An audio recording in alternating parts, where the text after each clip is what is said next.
एक नई नवेली दुल्हन जो कि विदा होकर के अपने ससुराल आती है और ससुराल में आने के बाद में फिर वो अपने पति से मिलती है और हर दुल्हन का सपना होता है कि अपने पति के साथ मिलेंगे और उसके साथ दुनिया बसाएंगे और आगे की जो कहानी सोचती है एक राजकुमारी और राजकुमार जैसी होती, लेकिन आज जो ये दुल्हन बन के गई थी तो सुहाग रात पे जब अपने बेड पे पहुंचती है और बाद में पति आता है तो पति उससे गले मिलता है और फिर रोने लगता है और रो करके वो एक ऐसी बात बताता है राज की और वचन ले लेता है अपनी पत्नी से कि आज के बाद जो मैं तुम्हें बता रहा हूँ ये मैं किसी को नहीं बताऊंगा और तुम भी ये बात किसी को नहीं बताओगी, राज की राज ही रहने देना। तो वो पत्नी मान जाती है और वो पति फिर एक ऐसी बात बताता है जिसको पत्नी को सुनने के बाद में उसके आंसू आ जाते हैं और वो एक दूसरे के गले लग के रोने लगते हैं। तो दोस्तों जानेंगे इस पूरी वीडियो में आखिरकार वो पति क्या अपनी पत्नी को ऐसी बात बताता है जिससे वो रोने लगती है और वो राज की राज ही रह जाती। लेकिन एक समय ऐसा आता है जब उसको मजबूरन होकर के ही वो सब बताना पड़ता है, क्योंकि उसका पति एक समय बाद खत्म हो जाता है और उसके खत्म होने के 1 साल बाद वो प्रेग्नेंट हो जाती है। तो हर कोई घर वाला अब उस पत्नी पर अपलक्ष्य लगाने लगता है कि पति के खत्म होने के बाद में 1 साल बाद तो प्रेग्नेंट कैसे होगी। तो जानेंगे इस सारी वीडियो में, तो बने रहें एंड तक। और दोस्तों जो भी लोग नए हों तो प्लीज चैनल को सब्सक्राइब जरूर कर दें जिससे मेरा हौसला बढ़ता रहे और एक लाइक करते हैं। नमस्कार दोस्तों, मेरा नाम अजय श्रीवास्तव। दोस्तों एक महिमा नाम की लड़की होती है, उसके परिवार वाले एक अच्छा लड़का देखते हैं और लड़का देखने के बाद में उससे शादी फिक्स कर देते हैं और वो समय भी धीरे धीरे आ जाता, लड़का भी अच्छा होता है, उसका नाम रमेश होता है। और जब रमेश दूल्हा बन करके अब महिमा के घर पे जाता है, जयमाला पड़ता है, शादी होती है बाकायदा रस्मों रिवाजों से और उसके बाद में अब महिमा की विदा होकर के वो अपने ससुराल के लिए चल देती है। दोस्तों इधर ससुराल में जैसे ही नरेश के साथ पहुंचती है काफ़ी सारे रिश्तेदार होते हैं, वो रस्मों का सिलसिला शुरू हो जाता है। अच्छे से रस्में निभाई जा रही थी, हंसी मजाक हो रही थी, महिमा को काफ़ी ज़्यादा अच्छा और लुभावना लग रहा था क्योंकि वहाँ पर इतना ज़्यादा हंसी मजाक हो रही थी कि महिमा हंसते हंसते बहुत ज़्यादा खुश थी। अब धीरे धीरे समय बीतता रहता और एक समय वो आ जाती है शाम, जो कि सुहागरात की शाम, जिसको चाहे वो लड़का हो चाहे वो लड़की हो हर किसी को बेसब्री से इंतजार होता है। अब इधर महिमा को भी वही इंतजार था और वो अपने सेज पर बैठी हुई थी और उसने जो अपने सपने देखे थे वो सपनों को सजोने में लगी हुई थी कि हम अपनी शादी के बाद में जो मेरा पति मिलेगा राजकुमार सा, मुझे बहुत प्यार करेगा, इस तरह के वो भी सपने देख रही थी। और लगभग के रात के 10 बज जाते हैं। 10 बजे उसका पति रमेश अंदर कमरे में आता है और कमरे का गेट लगाता है और वैसे ही महिमा की धड़कनें अब तेज होने लगती हैं क्योंकि रमेश आ चुका था। अब उसको पता था आगे होने वाला क्या है। रमेश आकर के बेड पर बैठ जाता है और बैठने के बाद में अब पिंकी से छोटी मोटी बातें करने लगता है। बातें बढ़ती जाती हैं और उसके बाद रमेश कहता है कि मैं तुमसे एक बात कहना चाहता हूँ।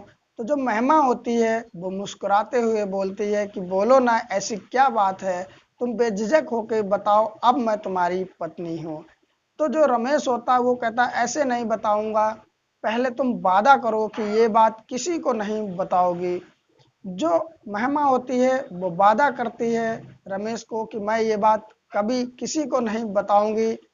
उसके बाद में जो रमेश अपनी पत्नी महिमा को बताता है वो उनकी आपस की बात होती है और वो महिमा को बता देता है और बताने के बाद में जो रमेश होता उसकी आंखों में आंसू आ जाते, वो रोने लगता है और जब सारी बात महिमा सुन लेती है तो महिमा भी रोने लग जाती है। अब उसके बाद में वो रमेश के गले से लिपट जाती है और लिपट करके वो रोने लग जाती है। अब वो रात तो धीरे धीरे बीत जाती है और कोई कुछ भी करता नहीं है। अब दूसरा दिन होता है, फिर से बची कुची रस्म रिवाजें चालू हो जाती हैं। अब इधर रस्म रिवाजें हो रही थी और जो रिश्तेदार थे वो जा भी रहे थे और रोज की तरह अपना हर कोई काम में लगा हुआ था। एक छोटी ननद थी जो कि लगभग उसकी उम्र भी 18 साल के आसपास थी। तो वो आती है, भाभी को खाना देती है और हंसी मजाक करने लगती है कि भाभी कल तो आपने बहुत अच्छे से रात बिताई होगी, इस तरह से मजाक करने लगती है। वो भी मुस्कुरा देती है, उसके अलावा वो कुछ नहीं कहती। वो कुछ बताए भी तो बताए कैसे, क्योंकि उसने वचन अपने पति को दिया था। अब समय धीरे धीरे बीतने लगता है और इधर धीरे धीरे जो उसका पति रमेश था, एक समय जब आता है कि वो बहुत ज़्यादा बीमार पड़ जाता है और बीमार पड़ने के बाद में उसके घर वाले कहते हैं कि चलो तुम्हें हॉस्पिटल ले चलते हैं। तो वो मना कर देता है, कहता मैं कुछ दिन में घर पे ही ठीक हो जाऊंगा, तुम मुझे हॉस्पिटल मत चलो लेकर के। और एक समय वो आता है कि रमेश घर पर खत्म हो जाता है और खत्म होने के बाद में मानो महिमा की जिंदगी अब बहुत ज़्यादा अंधेरे में पहुंच गई हो। घर में हर किसी को दुख होता है, क्योंकि किसी का जवान बेटा जाए तो सुखी कौन होगा, कौन खुशियां मनाएगा, हर किसी को दुखी होगा। अब उसका अंतिम संस्कार किया जाता है और जो महिमा होती है अब घर पर ही रह जाती है। अब महिमा के घर पे उसकी देखरेख करने वाला कोई ज्यादा था नहीं, बस उसके सास ससुर थे और एक नंद थी। जो नंद थी वो अपनी भाभी का बहुत ख्याल रखती थी, यानी कि महिमा का। वो अब उससे धीरज उसे दिलवाती है और धीरे धीरे समय कटने लगता है। अब जो उसकी नंद थी उसकी भी शादी पक्की हो जाती है, जो कि पास के ही एक गांव होता, वहां पर शादी पक्की होती है।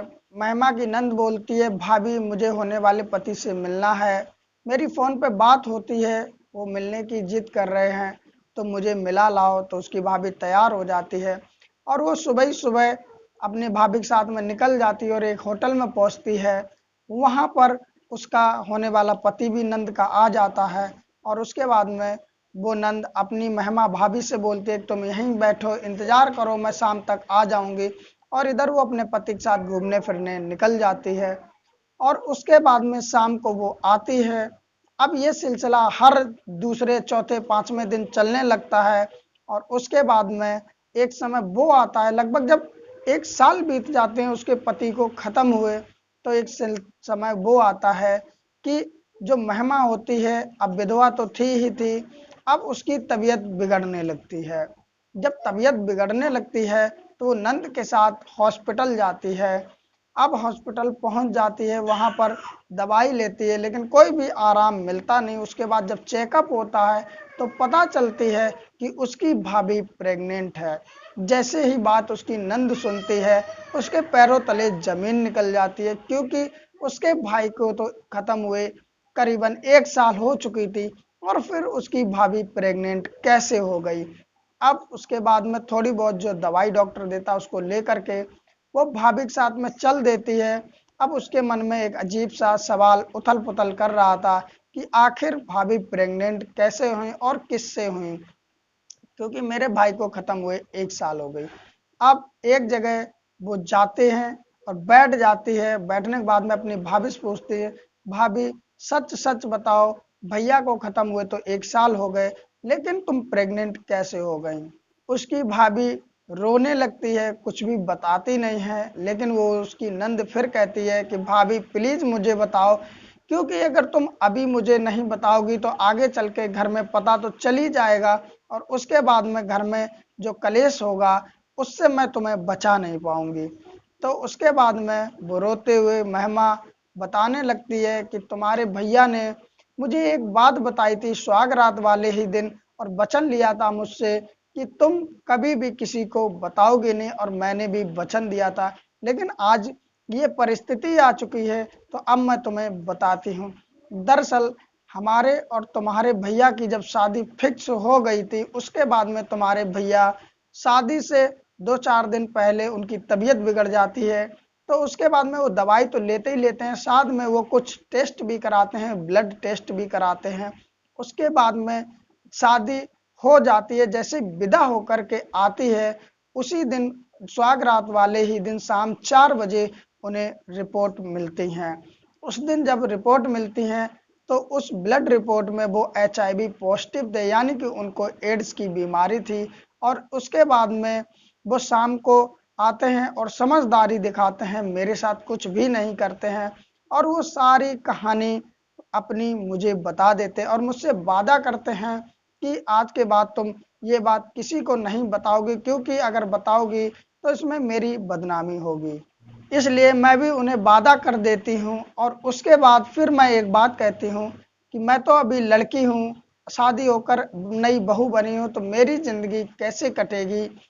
तुम अगर मेरा जीवन मेरे साथ छोड़ के चले जाओगे तो मेरे जो पति यानी तुम्हारे भैया थे वो कहते इसका भी मैं कुछ हल निकालूंगा। उनका एक जिगरी दोस्त होता है नरेश नाम का, वो उसको बुलाकर लाते हैं और वो मेरे सामने बिठा देते हैं और मुझसे कहते हैं कि ये मेरा जिगरी यार है और उससे कहते हैं कि मेरे बाद तुम मेरी पत्नी का ख्याल रखना और उससे शादी कर लेना। जो नरेश होता है वो भी कहता है ठीक है मैं कर लूँगा, लेकिन नरेश कहता है कि तुम अपना इलाज कराओ, तुम सही सलामत रहोगे। लेकिन मुझे तो पता था कि मुझे एड्स है और काफ़ी ज़्यादा मेरी तबीयत खराब रहती है, जब तक दवाई लो तब तक ठीक, उसके बाद खराब रहती, तो मैं तो कुछ दिन में जाने ही वाला हूँ। इसलिए वो नरेश से ही कहते हैं कि तुम मेरी पत्नी से शादी कर लेना, जब तक मैं जिंदा हूं तब तक तो दुनिया वालों की नज़र में वो मेरी पत्नी है, लेकिन तुम ही इससे आकर मिला करना। अब तुम्हारे भैया चुपके से उसे बुला लिया करते थे और मुझसे मिला दिया करते थे, हम लोग बैठ के बातें किया करते थे, इससे ज़्यादा कुछ नहीं। लेकिन जो तुम्हारे भैया को मैंने वादा किया वो निभाती रही। एक समय जब तुम्हारे भैया ख़त्म हो गए उसके बाद में अब मेरी ज़िंदगी अंधेरे में जाने लगी। उसके बाद में तुम्हारे भैया के दोस्त नरेश ने ही मेरी ज़िंदगी में उजाला किया। अब जब तुम अपने पति से होने वाले पति से मिलने जाया करती थी तो मैं भी इधर तुम्हारे भैया दोस्त को नरेश को बुला लिया करती थी फ़ोन करके और होटल में बैठ करके घंटों घंटों बातें किया करते थे, क्योंकि सुबह से शाम मैं करते भी क्या, हम एक दूसरे से बातें करने लगते थे, अपनी अपनी बीती हुई बातें बताने लगते थे। एक समय वो आता है जब नरेश मिलने की जिद करता है और मैं मना करती हूँ कि ये सब शादी से पहले ठीक नहीं है। लेकिन नरेश जो होता है घर पर जाता भी है, सासू माँ से बात करता है, लेकिन वो शादी के लिए इनकार कर देती हैं। कई बार नरेश गया, वो शादी के लिए इनकार कर देती हैं। उसके बाद में बातों ही बातों मैं भी बहक जाती हूँ और नरेश के साथ हम शारीरिक संबंध बना लेती हैं और उसी से मैं प्रेग्नेंट हो गई हूँ। ये बात बताते बताते वो रो रही होती है कि नंद के भी अब आंसू आ जाते हैं। उसके बाद में वो अपनी भाभी को साथ लेती है और घर पर पहुंच जाती है और पहुंचने के बाद में नरेश को भी फोन कर देती है कि तुम उसकी भाभी का हाथ मांगने आओ। अब जैसे ही नरेश आता है तो उसकी जो सास होती है महिमा की, तो वो मना कर देती कि मैं शादी नहीं करूंगी। तो मैं जो महिमा की नंद होती है वो अपनी माँ से कहती माँ भाभी अभी जवान हैं और ये कब तक ऐसे रहेंगे, हमें इनकी शादी कर देनी चाहिए। तो उसकी सास कहती है महिमा की कि नहीं, अगर हम इसकी शादी कर देंगे तो मेरी सेवा कौन करेगा, वैसे भी तेरी शादी पक्की हो गई है, अब तू जब अपने ससुराल चली जाएगी तो घर में मेरी सेवा के लिए बचेगा ही कौन। वैसे ही उसकी नंद कहती है तुम तो स्वार्थी हो, अपना मतलब देख रही हो, भाभी जवान है, क्या उनके बारे में नहीं सोच रही हो, उनकी जिंदगी कैसे कटेगी, और वैसे भी अभी तो तुम हट्टी कट्टी हो, अपना काम स्वयं कर सकते हो, और जब तुम बुढ़ापा आएगा तुम्हारे ऊपर तब मैं तुम्हारी सेवा करने के लिए हूँ, तो मैं कौन सा ज़्यादा दूर जा रही हूँ। इतनी बात कहती है तो वो फिर समझ जाती है और उसके बाद में एक समय वो आता है कि वो नरेश के साथ में अपनी महिमा भाभी की शादी करा देती, क्योंकि उसने वादा किया था उसी दिन जिस दिन सारी उसने बात सुनी थी कि अपनी शादी से पहले मैं तुम्हारी शादी करा दूंगी। अब महिमा नई दुल्हन बन के फिर से नरेश के यहाँ जाती है और उसका जीवन खुशी से भर जाता है और इधर धीरे धीरे महिमा की नंद की भी शादी का समय आ जाता है और उसकी भी शादी हो जाती है और वो भी अपने ससुराल पहुंच जाती। अब महिमा और उसकी नंद आपस में बातें हमेशा करते रहते हैं और मिलते भी रहते, एक दूसरे के घर भी आते जाते रहते।